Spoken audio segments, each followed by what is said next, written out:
காமராஜர் கதைகளில் முதல் கதை திருடனை பிடித்த தீர சிறுவன். அந்த ஊருக்கு புதிதாக வந்த ஒருவர் பள்ளிக்கு சென்று கொண்டிருந்த பையனை பார்த்து, தம்பி, உங்கள் ஊரில் பெரியவர்கள் யாரும் பிறந்திருக்கிறீர்களா என்று கேட்டார்.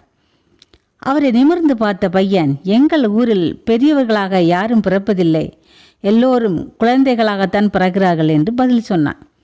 உண்மைதான், பிறக்கும்போது எல்லோரும் குழந்தைகள்தான். பலர் உடலால் மட்டும் பெரியவர்கள் ஆவார்கள், சிலர் மட்டும் உள்ளத்தால் பெரியவர்கள் ஆவார்கள். இறைவன் வானத்திலிருந்து பூமிக்கு அவ்வப்போது சில கடிதங்கள் எழுதுவான். அத்தகைய கடிதங்கள் பல செய்திகளை தாங்கி வரும். அந்த கடிதங்களை பூமியில் மகான்களாக அவதரிக்கின்றன.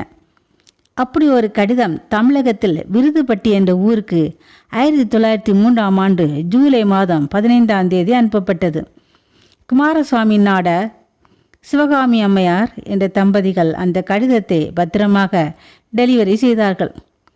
அந்த கடிதத்திலும் சிறப்பான செய்திகள் பல இருக்கின்றன என்ற தகவல் போக போக எல்லோருக்கும் புரிந்தது.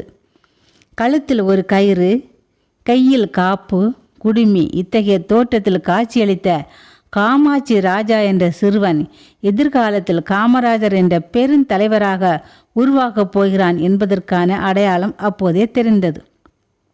விருதுப்பட்டியில் திருடன் ஒருவன் தனது கைவரிசையை காட்டிக் கொண்டிருந்தான். எல்லோருக்கும் குலை நடுக்கம். பெரியவர்கள் கூட பயந்து நடுங்கினார்கள். இருட்ட தொடங்கியதுமே பலர் தங்களுடைய வீடுகளை பூட்டி கொண்டார்கள். திருடனை பிடிப்பதற்கு பதிலாக தங்களை பாதுகாத்துக் கொள்வதிலேயே பலர் கவனம் செலுத்தினார்கள். தவறுகளை தட்டி கேட்க வேண்டும் என்ற தைரியம், அதனால் ஆபத்து வந்தால் ஏற்றுக்கொள்கிற அஞ்சா நெஞ்சம், சமுதாயத்துக்கு நாம் பயன்பட வேண்டும் என்ற தொண்டுள்ளம், இவையெல்லாம் சிறுவனாக இருந்த காமராஜரிடம் நிரம்பியிருந்தது. அதனால் திருடனை பிடிக்க அவரே திட்டமிட்டார். தனக்கு உதவியாக சில நண்பர்களையும் சேர்த்து கொண்டார். திருடன் வரும் இருட்டு வழியில் குறுக்காக ஒரு கயிறை கட்டி வைத்தார்கள். அவன் விழுந்ததும் கண்ணில் தூவ மிளகாய்ப்பொடி தயாராக இருந்தது. பாதையின் ஓரத்தில் பதுங்கியிருந்து திருடன் வரும் நேரத்தை எதிர்பார்த்திருந்தார்கள். திட்டமிட்டபடி திருடன் வந்தான். கயிறு தடுக்கி தடுமாறி விழுந்தான். கன நேரத்தில் கண்ணில் மிளகாய்ப்பொடி தூவப்பட்டது.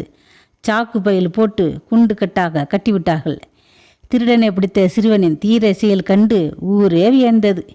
இத்தகைய திருடர்கள் எந்த துறையிலும் ஊடுருவாமல் பார்த்து கொள்வது நல்லது.